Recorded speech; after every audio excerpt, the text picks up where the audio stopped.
Olá, seja muito bem-vindo à entrevista especial. Bom, no mundo dos negócios, hoje há uma exigência cada vez maior de que empresas, que lideranças e equipes tenham posturas e ações, é claro, cada vez mais inclusivas, mais diversas nos negócios, não é? E não é porque é uma tendência simplesmente não. É porque, sendo pragmático, é mais lucrativo, é mais produtivo mesmo para os negócios. Vamos trazer esse assunto hoje, essa conversa, aqui para o nosso entrevista especial. Então seja muito bem-vindo, você aí de casa, você da sua empresa, muito bem-vinda também. E aí eu convido para essa conversa Karina Alonso, psicóloga e fundadora da 4 Pontos, Mentoria Profissional e Bem-Estar. Karina, seja muito bem-vinda. Muito obrigada, Sebastião, e a todos que estão aí nos acompanhando. Um prazer estar aqui, agradeço o convite para a gente poder explorar todas as perspectivas de um tema hoje que é tão quente dentro da agenda dos negócios. Ótimo, muito obrigado a você pela sua gentileza, disponibilidade do seu tempo e também de compartilhar conhecimento aqui com a gente, que é um serviço importante para o mundo dos negócios, como a gente disse. Bom, antes da gente entrar na conversa propriamente, eu queria conhecer um pouquinho mais da Karina, da sua trajetória profissional e o trabalho que você desenvolve hoje na 4 Pontos Mentoria Profissional e Bem-Estar. Conte pra gente.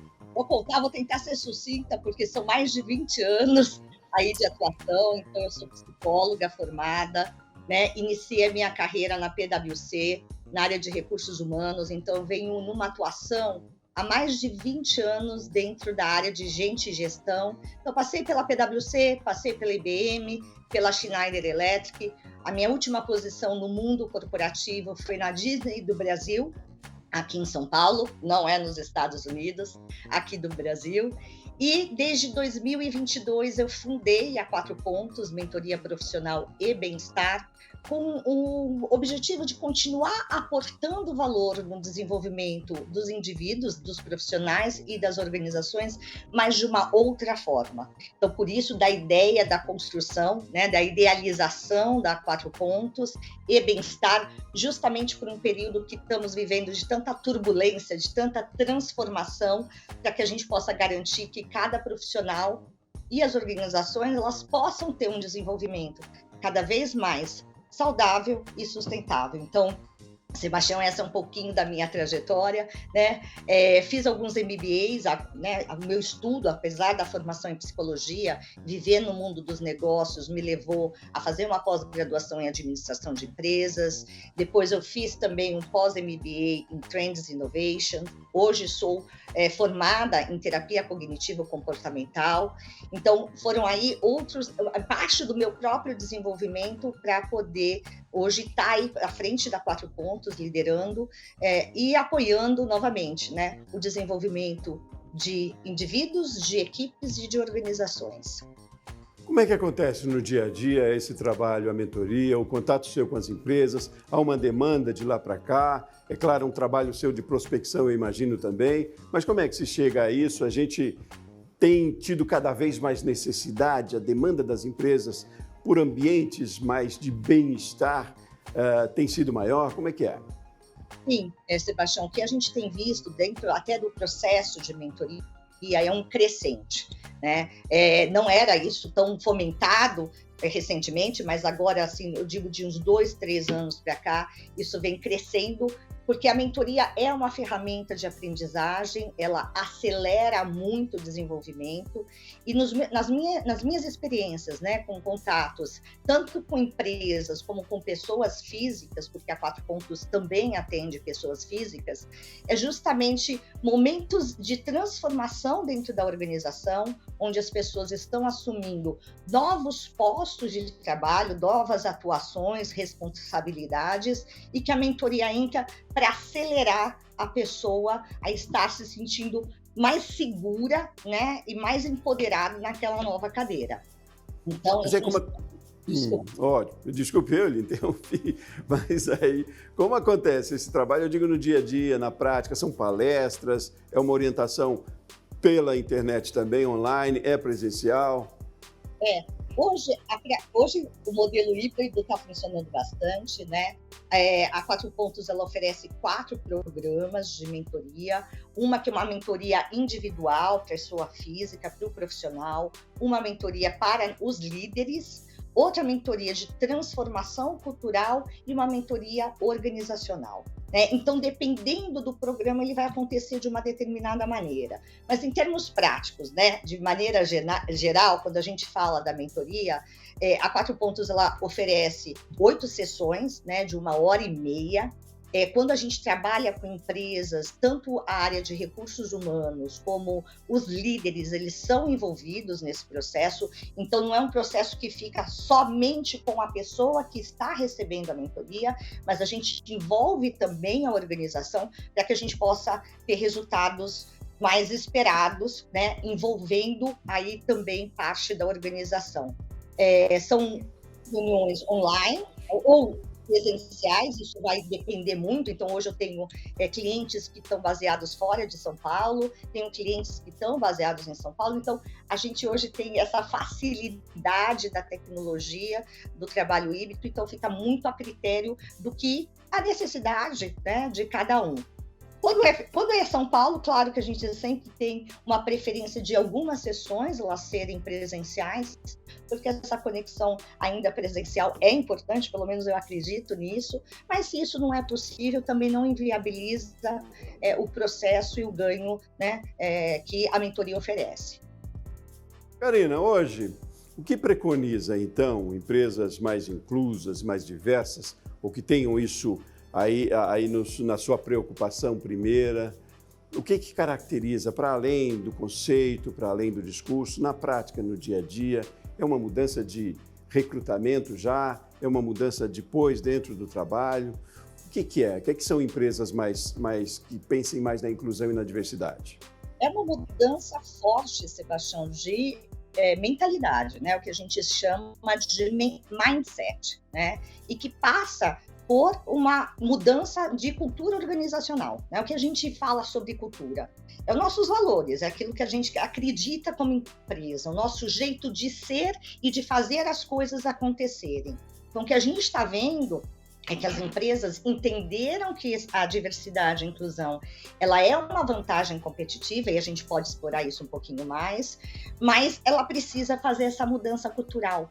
Porque a gente fala muito de diversidade, mas tem um desafio grande de entender a diversidade, como ela é no seu conceito, porque uma coisa é eu trabalhar só com o que eu acredito, outra coisa é quando tem um combinado de atributos, de competências, de habilidades diferentes para a gente chegar a um consenso e uma entrega aí comum. Então, na minha visão, hoje, o grande desafio é como fazer essa mudança de mentalidade, Como você engajar as pessoas dentro da organização, fomentando uma cultura de diversidade e inclusão. Eu acho que essa é o grande ponto de partida.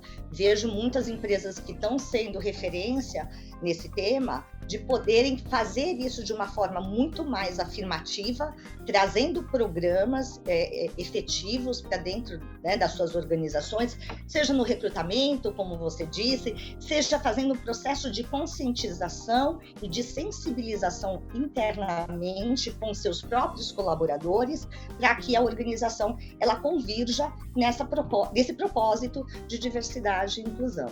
Ótimo, Karina. Agora, como se dá a implantação de um programa deste dentro de uma empresa, na prática, no dia a dia, Porque, ao mesmo tempo, também não é a implantação só de um programa, não é um projeto, É um processo, na verdade. Mas me fale, na prática, no dia a dia, como deve ser implantado um programa que estabeleça mais inclusão e mais diversidade dentro dos negócios?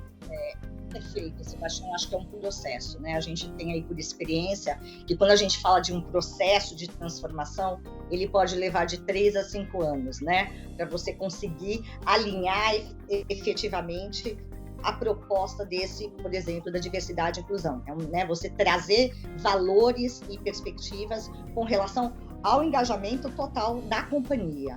Então, assim, o que a gente tem visto, inicia-se por um processo de sensibilização e de conscientização.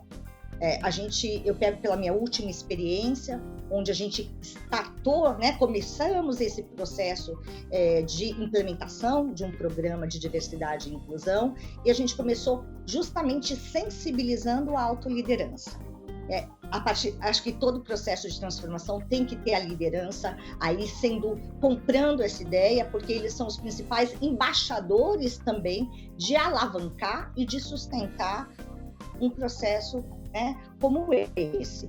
Então, a gente envolve a liderança e depois tem todo um desdobramento para os colaboradores. Nesse caso específico que eu vivenciei, a gente contratou uma consultoria, em termos práticos, que é especialista no tema para tratar justamente a questão de viés inconsciente.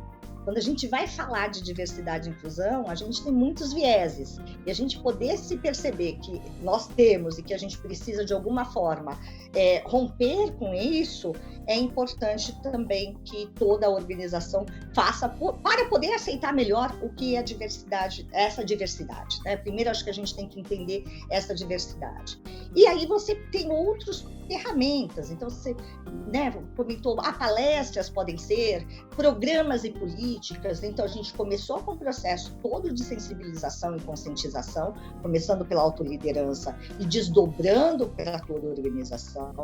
Depois a gente foi implementando programas e políticas que sustentam toda essa iniciativa. Então, começamos por recrutamento e seleção, revisitando todo o processo seletivo, principalmente na etapa de entrevista, onde a gente colocava um pouco mais de desafios ao próprio gestor para que ele pudesse romper um pouco este processo, né? Esse viés inconsciente. A gente vê que empresas hoje estão fazendo ações mais afirmativas, então definindo, por exemplo, programas seletivos especificamente para a raça negra. É um exemplo, né?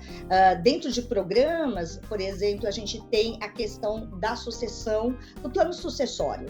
Então, se eu estou pensando na sucessão para um posto de liderança, é como critério, por exemplo, que seja uma mulher, para que a gente possa trazer cada vez mais mulheres para posições de liderança.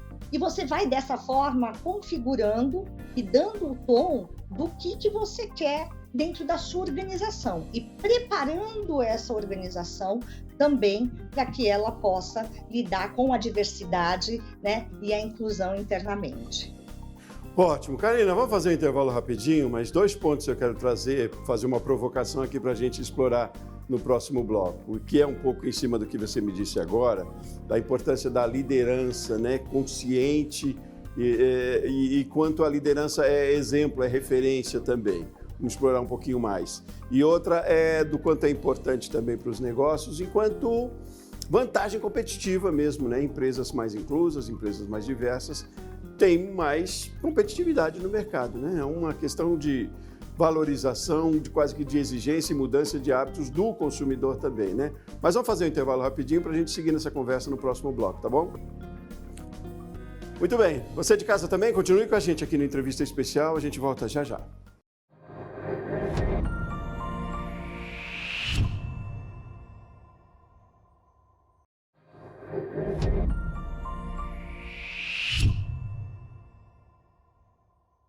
De volta com Entrevista Especial, mais uma vez seja muito bem-vindo, que bom ter você aqui com a gente.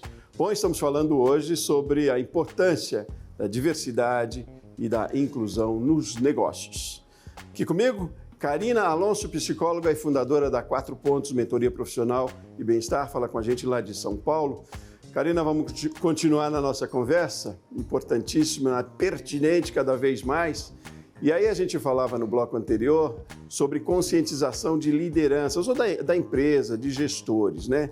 E eu lhe pergunto mais do que a conscientização, mas o quanto é importante que a liderança, a gestão, seja diversa também, seja ela uma representação, porque mais do que o discurso, é a referência que se tem, né? O quanto isso também, para além do discurso, é importante. A verdade, a liderança ela é sempre o modelo, e são os embaixadores dessa cultura, são os tomadores de decisão e são aqueles que são referências internamente em termos de direção, né, da gestão.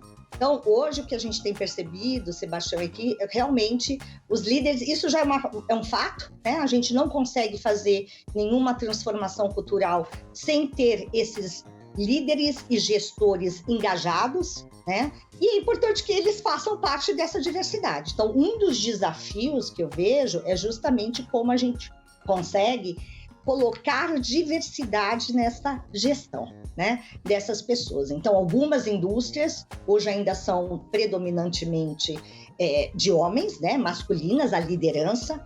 Então, já se vê muitos programas, tanto de formação de base de mulheres, para que elas possam crescer, ou seja, aceleradores efetivamente de carreira, para que elas possam chegar em posições de liderança, e aí a gente conseguir uma diversidade maior, assim como raça, assim como de gênero e etc. Então, assim, acho que é muito importante o teu ponto, estou até aqui refletindo, porque, de fato, talvez um dos maiores desafios que se tenha com essa temática é como que a gente traz essa diversidade, né, para dentro das cadeiras de liderança hoje. Vejo que a gente tem um caminho a ser seguido, já houve várias conquistas nesse sentido, mas ainda é um desafio em termos práticos, que as empresas estão preocupadas, elas estão olhando para isso, porque já se deram conta que isso é um diferencial competitivo, como você falou. E por que é um diferencial competitivo? Porque os nossos consumidores também são diferentes, né? Eles são diversificados, então a gente precisa representar esse consumidor. Então, como que a gente consegue trazer que essa liderança também seja tão diversa, né, como aquilo que a gente está colocando aí como um discurso, né, como uma narrativa dentro da nossa proposta de valores de negócio. Ótimo, mas e a gente tem setores ou segmentos mais avançados nesse processo? Como é que é hoje também no cenário? Tem. Eu acho que as empresas têm segmentos mais avançados, né, até pela natureza dele, mas tem segmentos que estão ainda com grandes desafios, né? Então, a gente pega o mundo da tecnologia, ele é predominantemente, né, masculino. Agora, a gente vê uma série de programas, novamente, desses aceleradores, para poder ter programas específicos, executivos, para as mulheres. Então, assim, acho que a gente ainda tem um caminho, na minha perspectiva, tá, Sebastião, e aqui sendo muito prático e muito transparente, eu acho que a gente ainda tem um largo caminho, né, um longo caminho, mas eu vejo que a gente já consegue ver empresas posicionando-se de uma maneira muito mais transparente, com ações mais efetivas e concretas para fazer a mudança desse cenário atual. E o bom é que a gente chegue o dia que não precise mais trazer isso para a discussão como necessidade, né? A gente vai chegar a esse ponto, a gente está evoluindo para esse ponto, até porque, como dissemos também, é uma vantagem competitiva, né, no mercado. Então, quem não estiver antenado com as mudanças, não estabelecer posturas, estratégias em que o cenário mundial exija ou sugira, certamente vai ficar para trás, né? Então, é interessante a gente pensar e fico feliz que tenhamos já, pela sua experiência de mercado, com essa informação de que tenhamos já empresas um pouco mais avançadas, que eu nem sei se o termo avançado vale para isso, né? Avançado é que está à frente e não era para estar no nível correto, que eu diria aí, né? Está atrasado quem não está, na verdade, nesse segmento, nessa linha. Agora, o quanto é importante também, Karina, me diga, a transparência de tudo isso também, voltando para a questão de que não vale só o discurso, a intenção, o programa estabelecido ou dito, o quanto que isso tem que ser verdadeiro e leal, até porque o consumidor, como a gente diz, é que nivela talvez essas exigências, né? E ele vai sim optar por uma ou outra empresa que tenha mais essas características. Então, e ainda mais trazendo para a tecnologia hoje, que é tudo tão mais transparente, né? O quanto é importante que isso seja verdadeiro nos negócios também. Eu costumo dizer, Sebastião, que se não for para fazer acontecer de forma genuína e verdadeira, então é melhor nem fazer, né? Porque isso também gera um desconforto internamente dentro da própria cultura que pode criar uma fragmentação enorme. Então, se você quer fazer, se você está vendendo para fora, que você é uma empresa diversa e inclusiva, então que você faça esse mesmo movimento para dentro e com ações muito propositivas e interconectadas. Eu vejo que tem empresas que conseguem ter essa consistência, né, no walk the talk, que a gente fala muito no mundo de negócios, que é assim, né, faça o que você fala. Então, eu vejo empresas nesse sentido, com walk the talk, mas a gente ainda tem uma oportunidade, né, e às vezes de empresas que se posicionam e até no seu próprio marketing elas cometem um equívoco e a gente vê o quanto que isso tem sido prejudicial, né, à sua marca, à sua reputação. Então, é o cuidar, né? Vamos ser consistentes. Não é um tema tão simples, ele é um tema muito quente, é um tema que está na agenda executiva, até, né, por uma questão da importância da vantagem competitiva, que já se entendeu que a diversidade e inclusão ela tem, mas existe uma complexidade nesse sentido e passa por essa complexidade a consistência entre o que eu falo, o que eu proponho e o que eu sustento tanto dentro da organização como para fora da organização. Caso isso não aconteça, vai ter uma fragmentação, seja com o seu consumidor, seja com os seus colaboradores, né? De realmente você não ter taxas de retenção de talentos tão boas, né? Significativas, né? De atração, efetivamente, porque você não consegue atrair, porque a tua imagem, a tua reputação fica questionável, né? Que empresa é essa que tem um discurso, mas na sua prática ela não consegue executar? E os consumidores, ou melhor, nós, hoje, como pessoas, estamos cada vez mais atentos a essa consistência entre o que se fala, né, a narrativa e o que se fala.